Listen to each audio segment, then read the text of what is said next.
বিশ্বের সবচেয়ে বেশি তেল মজুদ থাকা সত্ত্বেও সৌদি আরব ইরানের মতো অর্থনৈতিকভাবে শক্তিশালী দেশ হতে ব্যর্থ ভেনেজুয়েলা। দেশটি পৃথিবীর সবচেয়ে বড় প্রমাণিত তেল ভান্ডারের অধিকারী।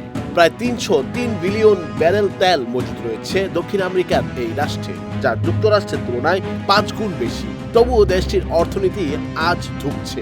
রপ্তানি থেকে আয় হচ্ছে নগণ্য পরিমাণে।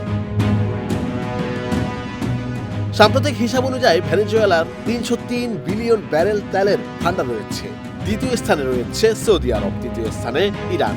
কিন্তু এর পরেও অর্থনৈতিকভাবে দুর্বল ভেনেজুয়েলা।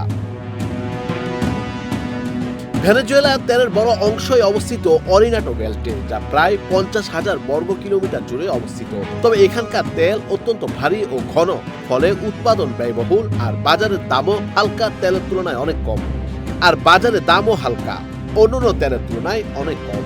বিশ্বের সবচেয়ে সস্তা জ্বালানি সরবরাহকারীদের মধ্যে ভেনেজুয়েলা অন্যতম। দেশটির অর্থনীতির প্রধান স্তম্ভ তেল হলেও অতিরিক্ত তেল নির্ভরতাই তাদের জন্য কালো হয়ে দাঁড়িয়েছে। ২০০০ সাল থেকে চলা অর্থনৈতিক মন্দা এখনো রয়েছে দেশটিতে। সাবেক প্রেসিডেন্ট হুগো চ্যাভেজের আমলে অব্যবস্থাপনা এবং বর্তমান প্রেসিডেন্ট নিকোলাস মাদুরোর উপর পশ্চিমা দেশগুলোর কঠোর নিষেধাজ্ঞা দেশটিকে দেউলিয়া করে দিয়েছে।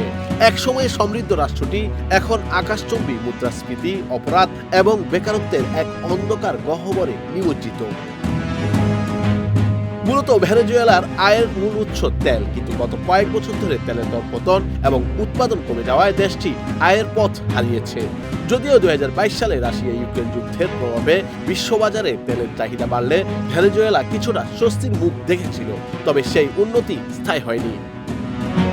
এছাড়া দেশটিতে মুদ্রার মান এতটাই কমে গেছে যে এক প্যাকেট পাউরুটি কিনতে মানুষকে ব্যাগে ভরে টাকা নিয়ে যেতে হয়। অন্যদিকে দারিদ্র ও ক্ষুধার জ্বালায় গত কয়েক বছরে হাজার হাজার নাগরিক দেশ ছেড়ে পালিয়েছেন। বেকারত্ব ও অপরাধ এখন দেশটির নিত্যদিনের সঙ্গী। প্রাকৃতিক সম্পদে ভেনেজুয়েলা অবশ্যই ধনী, কিন্তু রাজনৈতিক অস্থিরতা ও ভুল অর্থনৈতিক নীতির কারণে সেই সম্পদ সাধারণ মানুষের কাছে কোনো কাজে আসছে না। বৈশাখী সংবাদ।